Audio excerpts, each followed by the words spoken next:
ಸದಾಶಿವಸಮಾರಂಭೋ ಶಂಕರಾಚಾರ್ಯಮಧ್ಯಮೋ ಅಸ್ಮದಾಚಾರ್ಯಪರ್ಯಂತಾಂ ವಂದೇ ಗುರುಪರಂಪರಾಂ ವಂದೇ ಗುರುಪರಂಪರಾಂ. ದಯಾಕರಂ ದಯಾಕಾರಂ ದಾಂತಂ ಧರ್ಮಪ್ರವರ್ತಕಂ ಪ್ರಣಮಾಮಿ ದಯಾನಂದಂ ಮದಾಚಾರ್ಯವರಂ ಪರಂ. ಶ್ರೀದಯಾನಂದಚರಣ ಮನಸಾ ಸ್ಮರಾಮಿ, ಶ್ರೀಚಿದ್ರೂಪಾನಂದಚರಣ ಶಿರಸಾ ನಮಾಮಿ, ಪುನರ್ ಪುನರ್ ನಮಾಮಿ. ಗುರು ಪರಂಪರೆಗೆ ಅನಂತ ಪ್ರಣಾಮಗಳನ್ನು ಸಲ್ಲಿಸ್ತಾ ನಿಮ್ಮೆಲ್ಲರಿಗೂ ಪ್ರಾತಃ ಕಾಲದ ಶುಭೋದಯಗಳು. ಲಕ್ಷ್ಮೀಧರ ಕವಿಗಳು ಬರೆದಂತಹ ಅದ್ವೈತ ಮಕರಂದ ಗ್ರಂಥದ 5ನೆಯ ಮಂತ್ರವನ್ನು ಅಭ್ಯಾಸ ಮಾಡೋಣ.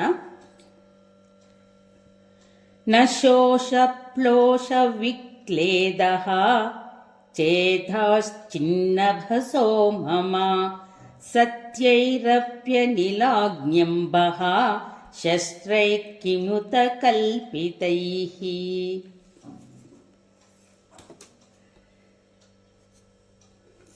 ಲಕ್ಷ್ಮೀಧರ ಕವಿಗಳು ಈ ಒಂದು ಅದ್ವೈತ ಮಕರಂದವನ್ನು ಮಂಗಳ ಮಂತ್ರದೊಂದಿಗೆ ಪ್ರಾರಂಭ ಮಾಡಿ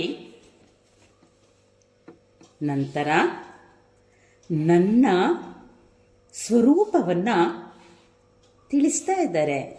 ನಾನು ಅನ್ಕೊಂಡಿದ್ದೆ ಕಾಣುತ್ತಿರುವಂಥ ರೂಪನಾಮ ಸತ್ಯ ಅಂತ, ಆದರೆ ಶಾಸ್ತ್ರ ತಿಳಿಸ್ತಾ ಇದೆ ನೀನು ಸಚ್ಚಿದಾನಂದ ಲಕ್ಷಣದಿಂದ ಕೂಡಿದವನೇ, ನೀನು ಸಚ್ಚಿದಾನಂದವೇ ನಿನ್ನ ಸ್ವರೂಪ ಅಂತ ಹೇಳಿ ಇಲ್ಲಿ ಲಕ್ಷ್ಮೀಧರ ಕವಿಗಳದನ್ನು ನಮಗೆ ಸ್ಪಷ್ಟ ಮಾಡಿಸ್ತಾ ಇದ್ದಾರೆ.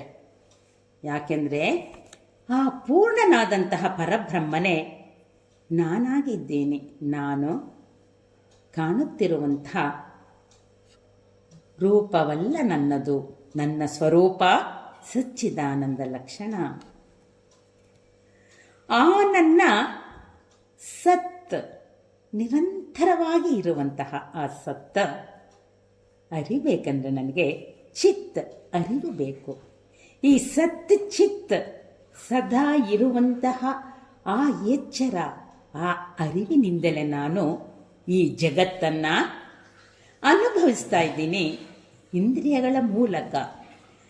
ಈ ಜಗತ್ತಿನ ಸೃಷ್ಟಿಗೆ ನಾನೇ ಕಾರಣ ಎಂದು ತಿಳಿಸ್ತಾ, ಆದ್ದರಿಂದ ನನ್ನ ಸ್ವರೂಪವೇ ಆನಂದ ಸ್ವರೂಪ ಜೊತೆಗೆ ಸರ್ವಕ್ಕೂ ಕಾರಣ ಅಂತ ಹೇಳಿ ತಿಳಿಸ್ತಾ, ನಂತರ ಆ ಪೂರ್ಣ ಬ್ರಹ್ಮನಾದಂತಹ ಆ ನನ್ನ ಸ್ವರೂಪಕ್ಕೆ ಯಾವುದರಿಂದಲಾದರೂ ಹಾನಿ ಇದೆಯಾ ಅಂತ ನಮಗೆ ವಿಚಾರದಲ್ಲಿ ತೊಡಗಿಸ್ತಾ ಇದ್ದಾರೆ ಈ 4ನೆಯ ಮಂತ್ರದಲ್ಲಿ. ಯಾಕೆಂದರೆ ಸದಾ ಇರುವಂತಹ ಆ ನನ್ನ ಚೈತನ್ಯದಿಂದಲೇ ಎಲ್ಲವೂ ಅನುಭವಿಸ್ತಾ ಇದ್ದೀನಿ ಅಂದ ಮೇಲೆ ನನಗೆ ಯಾವ ಹಾನಿ ಇರೋದಕ್ಕೆ ಸಾಧ್ಯ? ನನಗೆ ಸ್ವತಃ ನಾಶವಾಗುವಿಕೆ ಇಲ್ಲ ಆ ನನ್ನ ಆತ್ಮಸ್ವರೂಪಕ್ಕೆ. ಜೊತೆಗೆ ಅನ್ಯ ವಸ್ತುಗಳಿಂದಾಗಲಿ ವ್ಯಕ್ತಿಗಳನ್ನಾಗಲಿ ನಾಶ ಇಲ್ಲವೇ ಇಲ್ಲ. ಯಾಕೆಂದರೆ ನಾನು ನಿರಂಶತ್ವಾತ್ ಅವಯವ ರಹಿತನಾಗಿದ್ದೇನೆ, ನಿರವಯವನಾಗಿದ್ದೇನೆ. ಆದ್ದರಿಂದ ನನಗೆ ಯಾವುದರಿಂದಲೂ ಕೂಡ ನಾಶ ಇಲ್ಲ. ಜೊತೆಗೆ ಅನಾಶ್ರಯಾತ್ ಆಶ್ರಯವನ್ನು ನಾನು ಕೊಡುವವನಾಗಿದ್ದೇನೆ ಹೊರತು ನನಗೆ ಯಾವ ಆಶ್ರಯದ ಅವಶ್ಯಕತೆ ಇಲ್ಲ. ನಾನು ನಿರಾಶ್ರಯ. ಆದ್ದರಿಂದ ನನಗೆ ಯಾವುದರಿಂದಲೂ ಹಾನಿ ಇಲ್ಲ ಎನ್ನುವುದನ್ನು ಸ್ಪಷ್ಟಪಡಿಸ್ತಾ ಲಕ್ಷ್ಮೀಧರ ಕವಿಗಳು ಮತ್ತಷ್ಟು ನನಗೆ ಯಾವುದರಿಂದಲೂ ನಾಶವಿಲ್ಲ ಎನ್ನುವುದನ್ನು ಸ್ಪಷ್ಟಪಡಿಸುವುದಕ್ಕೆ ಈ 5ನೆಯ ಮಂತ್ರದಲ್ಲಿ ಮತ್ತಷ್ಟು ಸರಳವಾಗಿ ನಮಗೆ ಅರ್ಥವಾಗುವಂತೆ ತಿಳಿಸ್ತಾ ಇದ್ದಾರೆ.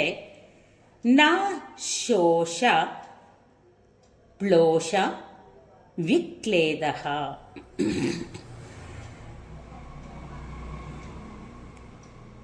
ಛೇದಾಹ ಚಿತ್ತನಭಸಃ ಮಮ. ಚಿತ್ತನಭಃ ಮಮ. ನಭ ಸಹ ಅಂದರೆ ಆಕಾಶದಂತೆ, ಚಿತ್ ಆ ಚಿದಾಕಾಶ, ಮಮ ಸ್ವರೂಪನಾದಂತಹ ನನ್ನನ್ನು ನಾಶೋಷ ಒಣಗಿಸಲು ಸಾಧ್ಯವಿಲ್ಲ. ಈ ಒಣಗಿಸುವಂತಹದ್ದು ಯಾವ ತತ್ವವಾಗಿದೆ, ಯಾವುದರ ತತ್ವವಾಗಿದೆ ಆತ್ಮೀಯರೇ? ಈ ಪ್ರಪಂಚ ಪಂಚಭೂತಗಳಿಂದ ಕೂಡಿದೆಲ್ಲ. ಪಂಚಭೂತಗಳಿಂದ ಕೂಡಿದಂತಹ ಮೊದಲನೆಯದಾದಂತಹ ಆಕಾಶ ಸಂಭೂತ, ಆಕಾಶವು ಉಂಟಾಗಿದೆ. ಈ ಆಕಾಶದಿಂದ ವಾಯು, ಅಗ್ನಿ, ಆಪಹ, ಆಮೇಲೆ ಪೃಥ್ವಿ. ಆಪಹ ಅಂದರೆ ಅಂಬಃ ನೀರು, ಮತ್ತು ಪೃಥ್ವಿ. ಈ ಪಂಚತತ್ವಗಳಿಂದ ಉಂಟಾದಂತಹ ಈ ಜಗತ್ತಿನಲ್ಲಿ ವಾಯುವಿನ ಕೆಲಸ ಶೋಷಃ ಅಂದರೆ ಒಣಗಿಸೋದು. ಒಣಗಿಸಲು ಈ ನನ್ನ ಸ್ವರೂಪವನ್ನು ಈ ಪಂಚತತ್ವಗಳಾದಂತಹ ಯಾವುದರಿಂದಲೂ ನಾಶವಿಲ್ಲ. ಅಂದರೆ ಈ ವಾಯುವಿನಿಂದಲೂ ಕೂಡ ನನ್ನನ್ನು ಒಣಗಿಸಲು ಸಾಧ್ಯವಿಲ್ಲ. ಇನ್ನು ಪ್ಲೋಷ ಅಂದರೆ ಸುಡಲು ಕೂಡ ಸಾಧ್ಯವಿಲ್ಲ. ವಿಕ್ಲೇದ ಒದ್ದೆ ಮಾಡಲು, ಅದರಿಂದಲೂ ಕೂಡ ನನ್ನನ್ನು ನಾಶ ಮಾಡಲು ಸಾಧ್ಯವಿಲ್ಲ. ಇನ್ನು ಛೇದ ತುಂಡು ಮಾಡಲು ಸಾಧ್ಯವಿಲ್ಲ. ಈ ನನ್ನ ಸ್ವರೂಪವನ್ನು ಯಾವ ತತ್ವಗಳಿಂದಲೂ ಕೂಡ ನಾಶ ಮಾಡಲು ಸಾಧ್ಯವಿಲ್ಲ. ಆತ್ಮೀಯರೇ, ಈ ಸೂಕ್ಷ್ಮಾತಿ ಸೂಕ್ಷ್ಮವಾದಂತಹ ಈ ಆಕಾಶವನ್ನೇ ಇನ್ನು 4 ತತ್ವಗಳಾದಂತಹ ಗಾಳಿಯೂ ಕೂಡ ಏನೂ ಮಾಡೋದಕ್ಕೆ ಸಾಧ್ಯ ಇಲ್ಲ. ಇನ್ನು ಅಗ್ನಿಯೂ ಕೂಡ ಸುಡೋದಕ್ಕೆ ಸಾಧ್ಯವೇ ಇಲ್ಲ ಈ ಆಕಾಶವನ್ನು, ಅಲ್ವಾ? ಏನು ಮಾಡಕ್ಕೆ ಸಾಧ್ಯ ಅಗ್ನಿ ಕೂಡ?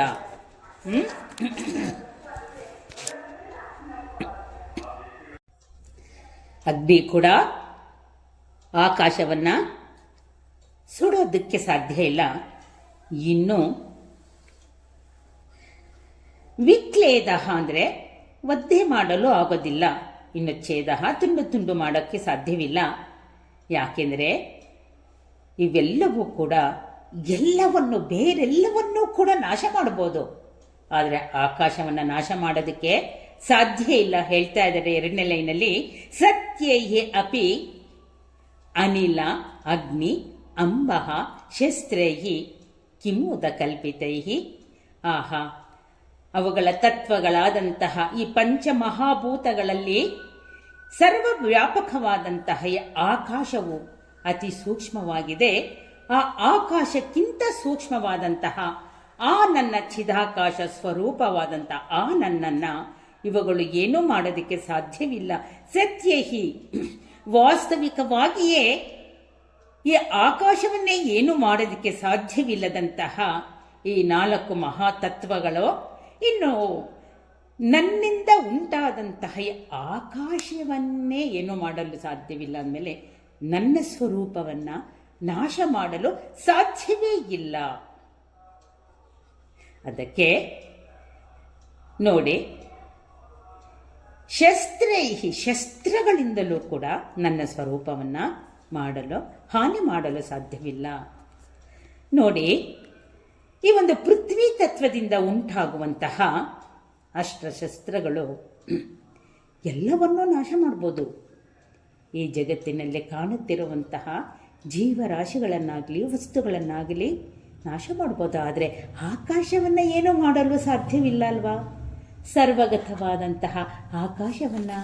ಅದಕ್ಕೆ ನಾವು ಆತ್ಮಬೋಧದಲ್ಲಿ ಓದಿದ್ದೀವಿ, ಅಹಂ ಆಕಾಶ ವತ್ಸರ್ವಂ ಬಹಿಃ ಅಂತರ್ಗತಃ ಅಚ್ಯುತಃ.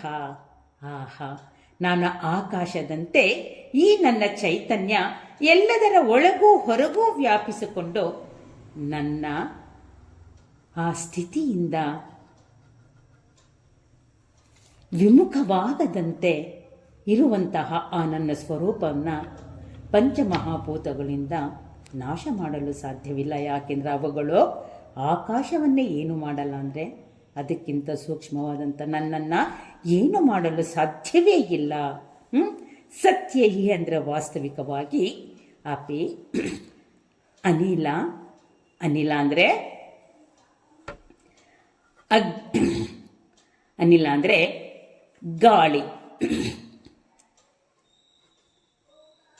ಗಾಳಿ ಹಾಗೂ ಅಗ್ನಿಯೂ ಕೂಡ ಸುಡೋದಕ್ಕೆ ಸಾಧ್ಯವಿಲ್ಲ. ಅಂಬಹ ನೀರು, ಪ್ರಳಯ ಆದಾಗ ಎಲ್ಲವನ್ನೂ ನಾಶ ಮಾಡಬಹುದು ನೀರು, ಅಂಬಹ.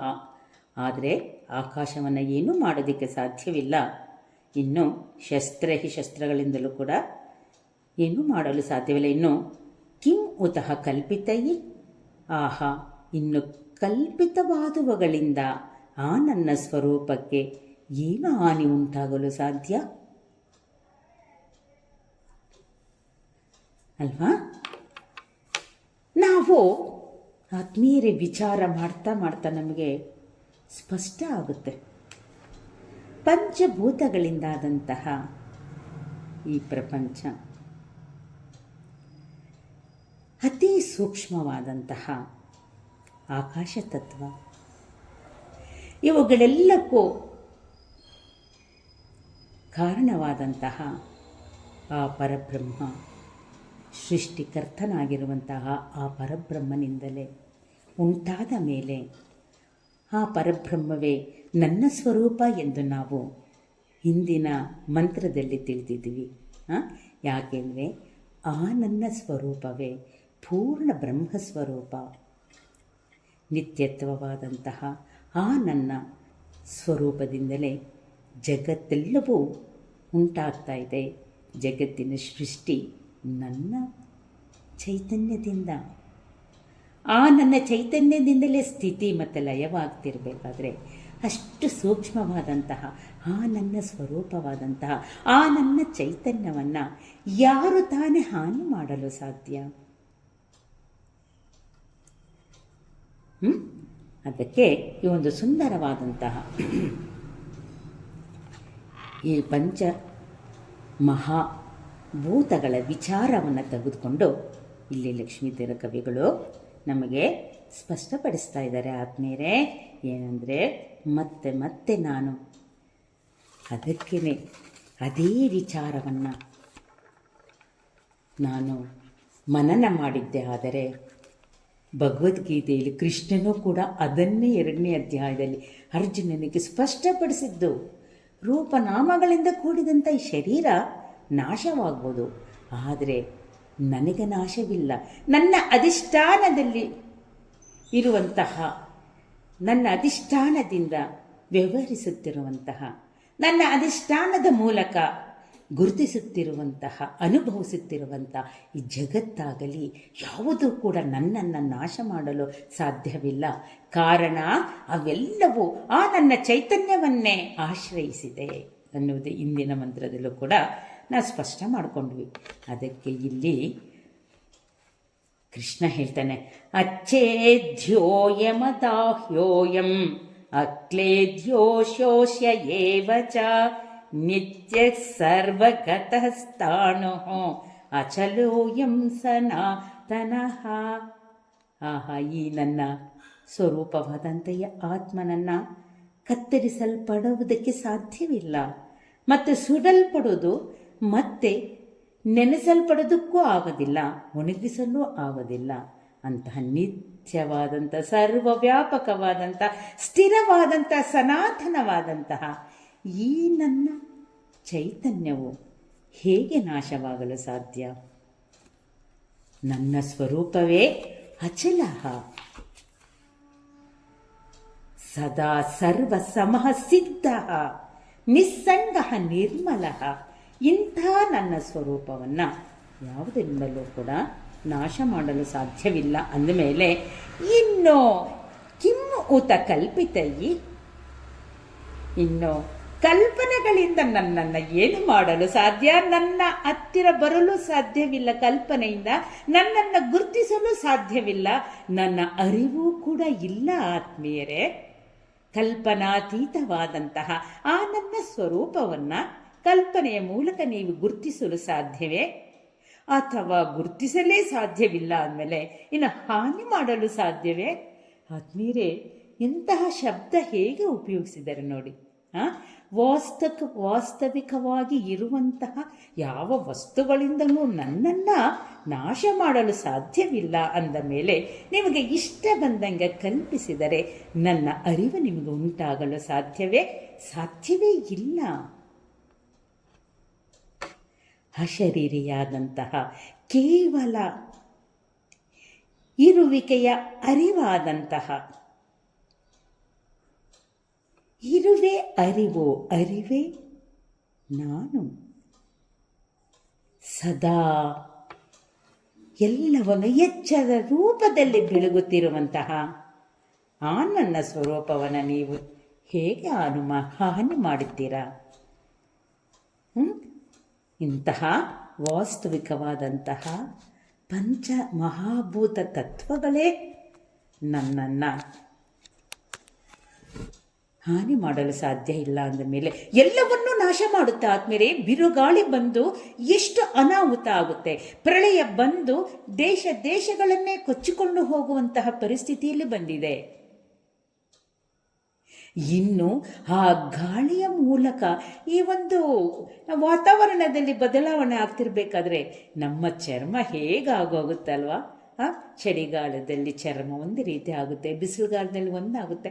ಹಾಗೆ ನಮ್ಮ ಚರ್ಮಕ್ಕೆ ನಾವು ಪೋಷಣೆ ಮಾಡ್ಕೊತೀವಲ್ಲ, ನಮ್ಮ ಶರೀರಕ್ಕೆ ಆಯಿಂಟ್ಮೆಂಟ್ ಇದೆಲ್ಲ ಹಚ್ಚಿ, ಆ ರೀತಿ ಏನಾದರೂ ಆ ಒಂದು ನನ್ನ ಸ್ವರೂಪ ತತ್ವಕ್ಕೆ ಮಾಡೋದಕ್ಕೆ ಸಾಧ್ಯನಾ? ಏನಾದರೂ ಹಾಸ್ಯಾಸ್ಪದ ಅನಿಸುತ್ತಲ್ಲ.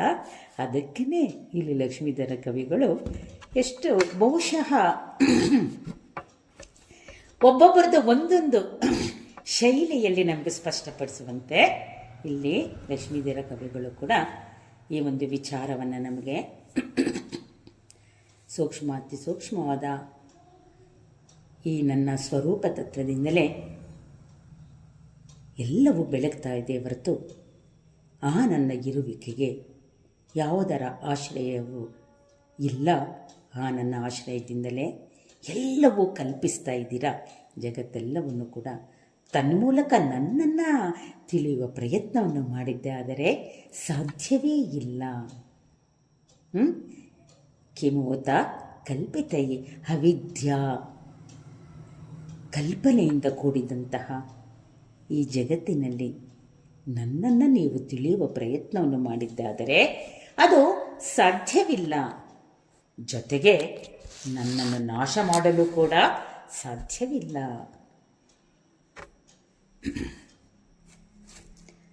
ಸುಲಭವಾಗಿ ಈ ಒಂದು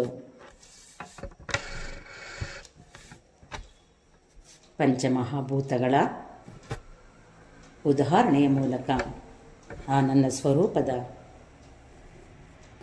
ಮಹತ್ವವನ್ನು ನಮಗೆ ಈ ಶ್ಲೋಕದಲ್ಲಿ ಸ್ಪಷ್ಟಪಡಿಸಿದ್ದಾರೆ. ಆತ್ಮೀಯರೇ, ಮತ್ತೆ ಮುಂದಿನ ಶ್ಲೋಕದಲ್ಲಿ ಇನ್ನು ಯಾವ ರೀತಿ ಈ ವಿಷಯವನ್ನು ನಮಗೆ ತಿಳಿಸ್ತಾರೆ ಎನ್ನುವುದನ್ನು ಮುಂದೆ ವಿಚಾರ ಮಾಡೋಣಂತೆ. ಇವತ್ತು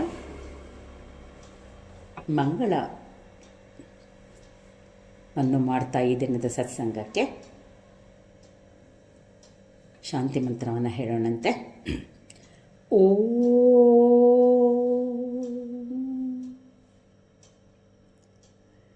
ನಾವು ಇನ್ನಷ್ಟು ಒಂದು ಉದಾಹರಣೆ ಮೂಲಕ ನಿಮ್ಗೆ ಇನ್ನೊಂದಷ್ಟು ಸ್ಪಷ್ಟಪಡಿಸ್ಬಿಡ್ತೀನಿ ಆತ್ಮೀಯರೇ. ಯಾಕೆಂದರೆ ನಿಮಗೆ ಕಥೆಗಳ ಮೂಲಕ ನಾವು ಇದನ್ನು ಅರ್ಥ ಮಾಡಿಕೊಂಡ್ರೆ ನಮ್ಗೆ ಇನ್ನಷ್ಟು ಸುಲಭ ಆಗುತ್ತೆ. ಪ್ರಹ್ಲಾದ ತನ್ನ ತಂದೆ ಹಿರಣ್ಯಕಶಿಪುವಿನಿಂದ ಬಹಳಷ್ಟು ಹಾನಿಗೆ ಒಳಗಾಗ್ತಾನಲ್ವಾ? ಯಾಕೆಂದರೆ ಹಿರಣ್ಯಕಶಿಪುವಿನ ದೃಷ್ಟಿಯಲ್ಲಿ ಅವನೇ ದೇವರು, ಅವನನ್ನೇ ಎಲ್ಲರೂ ಸ್ಮರಿಸಬೇಕು. ಅದರಂತೆ ಮಗನು ಕೂಡ ತನ್ನನ್ನು ದೇವರೆಂದು ತಿಳಿಯಬೇಕು ಅಂತ ಅಪೇಕ್ಷೆ ಪಡ್ತಿರ್ತಾನೆ ಹಿರಣ್ಯಕಶಿಪು. ಆದರೆ ಹಿರಣ್ಯಕಶಿಪುವಿನ ಬುದ್ಧಿ, ರಾಕ್ಷಸಿ ಸ್ವಭಾವ ಪ್ರಹ್ಲಾದನಿಗೆ ಗೊತ್ತಿತ್ತು. ಪ್ರಹ್ಲಾದ ಯಾರನ್ನ ಸ್ಮರಿಸ್ತಾ ಇದ್ದ ಸದಾ? ನಾರಾಯಣನ್ನ ಸ್ಮರಿಸ್ತಾ ಇದ್ದ. ಗೊತ್ತಿತ್ತು ಅವನಿಗೆ ಸತ್ಯ ಯಾವುದು, ಅಸತ್ಯ ಯಾವುದು. ನಾರಾಯಣನ ಸ್ಮರಣೆಯ ಮೂಲಕ, ಅನನ್ಯ ಭಕ್ತಿಯ ಮೂಲಕ ಅವನು ತಿಳಿದಿದ್ದು ಈ ತತ್ವವನ್ನೇ. ಅದಕ್ಕಾಗಿ ಅವನು ತಂದೆಯ ಮಾತಿನಂತೆ ನಡೆಯೋದಕ್ಕೆ ಇಷ್ಟಪಡ್ತಿರಲಿಲ್ಲ. ಎಷ್ಟೇ ಆಗಲಿ ತಂದೆಗೆ ಕೋಪ ಬರೋದು ಸಹಜ. ಮಗನನ್ನ ತನ್ನಂತೆ ಮಾಡಬೇಕೆನ್ನುವುದು ಸರಿ ತಪ್ಪು, ಧರ್ಮ ಅಧರ್ಮಗಳ ಚಿಂತನೆ ಇಲ್ಲದೆ ತಂದೆ ಪ್ರಹ್ಲಾದನನ್ನ ತನ್ನಂತೆ ಮಾಡಬೇಕು ಅಂತ ಇಚ್ಛೆ ಪಟ್ಟರೆ, ಆದರೆ ಪ್ರಹ್ಲಾದ ಅದಕ್ಕೆ ತದ್ವಿರುದ್ಧವಾಗಿ ಇದ್ದ ಕಾರಣದಿಂದ ಅವನನ್ನು ಈ ಪಂಚ ಮಹಾತತ್ವಗಳಲ್ಲಿ, ಆಕಾಶವನ್ನು ಬಿಟ್ಟು ಇನ್ನು 4 ತತ್ವಗಳಲ್ಲಿಯೂ ಕೂಡ ಅವನನ್ನು ನಾಶ ಮಾಡಬೇಕು ಅಂತ ಪ್ರಯತ್ನ ಮಾಡ್ತಾನೆ. ಅದಕ್ಕೆ ಆದ್ಮೇಲೆ ನೀರಿನಲ್ಲಿ ತಳ್ತಾನೆ ಪ್ರಹ್ಲಾದನನ್ನ. ಆದರೆ ಪ್ರಹ್ಲಾದ ಸಾಯಲಿಲ್ಲ. ಬೆಟ್ಟದ ಮೇಲಿಂದ ಕೆಳಗೆ ಬಿಸಾಕ್ತಾನೆ, ಆವಾಗಲೂ ಸಾಯಲಿಲ್ಲ. ಇನ್ನು ಅವನನ್ನ ಆ ಒಂದು ಕುದಿಯುವ ಎಣ್ಣೆಯಲ್ಲೂ ಕೂಡ ಪ್ರಹ್ಲಾದನನ್ನು ಹಾಕಿದಾಗ ಅಲ್ಲೂ ಕೂಡ ಪ್ರಹ್ಲಾದ ಸಾಯಲಿಲ್ಲ, ನಾಶ ಆಗಲಿಲ್ಲ ಅವನು. ಹೀಗೆ ಅನೇಕ ರೀತಿಯಲ್ಲಿ ಅವನಿಗೆ ಹಿಂಸೆಯನ್ನು ಕೊಡ್ತಾರೆ. ಆದರೆ ನಾಶವಾದನ ಪ್ರಹ್ಲಾದ ಇಲ್ಲ ಅಲ್ವಾ? ಇಲ್ಲಿ ಒಂದು ವಿಚಾರವನ್ನು ನಾವು ಸ್ಪಷ್ಟಪಡಿಸೋದು, ಇಂತಹ ಪುರಾಣ ಕಥೆಗಳಲ್ಲಿ ಆತ್ಮೀಯರೇ, ಅವನಲ್ಲಿ ಅತೀವವಾದಂತಹ ಶ್ರದ್ಧೆ, ಭಕ್ತಿ ಇತ್ತು ಪ್ರಹ್ಲಾದನಲ್ಲಿ ಆ ಭಗವಂತನ ಮೇಲೆ. ಎಲ್ಲಿ ಅನನ್ಯವಾಗಿ ನಾವು ಭಗವಂತನನ್ನು ಸ್ಮರಿಸ್ತೇವೋ ಭಗವಂತ ನಮ್ಮ ಕಷ್ಟಗಳನ್ನು ಕೂಡ ಪರಿಹರಿಸ್ತಾನೆ. ಅವನೂ ಕೂಡ ಕಾಯ್ತಾ ಇರ್ತಾನೆ ಅಂತಹ ಶುದ್ಧವಾದ ಭಕ್ತನಿಗಾಗಿ. ಅದರಂತೆ ಅವನು ಭಗವಂತನ ಸ್ಮರಣೆಯಲ್ಲಿ ನಿಯತವಾಗಿ ಸದಾಕಾಲ ಇದ್ದ ಕಾರಣದಿಂದ ಭಗವಂತನು ಕೂಡ ಅವನ ರಕ್ಷಣೆಯನ್ನು ಮಾಡ್ದ ಎನ್ನುವುದು ಒಂದು ಭಾಗವಾದರೆ, ಆತ್ಮೀಯರೇ ಇನ್ನೊಂದರಲ್ಲಿ ಅನನ್ಯವಾದ ಆ ಭಕ್ತಿಯಲ್ಲಿ, ಆ ತತ್ವದಲ್ಲಿ ಒಂದಾದನೇ ಹೊರತು ಪ್ರಹ್ಲಾದ ಅವನು ಬೇರೆ, ನಾರಾಯಣ ಬೇರೆ ಎಂದು ಅಂದ್ಕೊಳ್ಳಿಲ್ಲ. ಆ ಒಂದು ಅದ್ಭುತವಾದಂತಹ ಆ ಆತ್ಮತತ್ವದಲ್ಲಿ, ಆತ್ಮಸ್ವರೂಪದಲ್ಲಿ ಪ್ರಹ್ಲಾದ ಇದ್ದ ಕಾರಣದಿಂದ ಅವನನ್ನು, ಆ ಶರೀರವನ್ನು ಕೂಡ ಅವನು ಏನೂ ಮಾಡೋದಕ್ಕೆ ಸಾಧ್ಯ ಇಲ್ಲ. ಪಂಚಭೂತಗಳಿಂದ ಆ ಶರೀರವು ನಾಶವಾಗಲಿಲ್ಲ. ಇಲ್ಲಿ ಯಾತಕ್ಕೆ ಉದಾಹರಣೆ ತಗೊಂಡೆ ಅಂದರೆ, ನಾನು ಭಗವಂತನು ಸದಾ ಯುಗ ಯುಗಗಳಲ್ಲೂ ಕೂಡ ಇದ್ದಾನೆ. ಸಂದರ್ಭಕ್ಕೆ ಸರಿಯಾಗಿ ಅವತಾರವನ್ನು ಮಾಡ್ಬೋದು, ಆ ಅವತಾರವು ಮುಗಿಯಬಹುದು, ಆದರೂ ಕೂಡ ಸದಾ ಇರುವುದು ಆ ಸಚ್ಚಿದಾನಂದ ಸ್ವರೂಪ ಮಾತ್ರವೇ ನಿತ್ಯ ಸತ್ಯ ಮುಕ್ತ ಬುದ್ಧವಾದುದು. ಅದೇ ಸತ್ಯ, ಆ ತತ್ವವೇ ಸತ್ಯ. ಯಾವಾಗ ಆ ತತ್ವಕ್ಕೆ ಎಂದೂ ನಾಶವಿಲ್ಲ ಎನ್ನುವುದನ್ನು ಈ ಪುರಾಣದ ಕಥೆಯ ಮೂಲಕ ನಮಗೆ ತಿಳಿಸ್ತಾರೆ. ಆದರೆ ನಮ್ಮ ಚಿಂತನೆ ಬಾಹ್ಯಮುಖವಾಗಿರುತ್ತೆ. ಅದರಲ್ಲಿ ಒಂದು ಭಗವಂತನ ಸ್ಮರಣೆಯೂ ಕೂಡ ನಮ್ಮನ್ನು ಕಾಪಾಡುತ್ತೆ ಎನ್ನುವ ಒಂದು ಸತ್ಯದ ಅರಿವಿನ ಮೂಲಕ ನಾವು ಈ ತತ್ವಕ್ಕೆ ಎಂದೂ ಹಾನಿಯಿಲ್ಲ ಎನ್ನುವುದನ್ನು ಕೂಡ ನಾವಿದರಲ್ಲಿ ವಿಚಾರ ಮಾಡ್ಕೋಬೋದು. ಅದರಂತೆ ನಮ್ಮ ಚಿಂತನೆಯಲ್ಲಿ ನನ್ನ ಅನುಭವಕ್ಕೆ ತಕ್ಕಂತೆ ಈ ವಿಚಾರಗಳನ್ನು ನಾವು ತಿಳಿಸ್ತಾ ಆನಂದಿಸೋಣಂತೆ.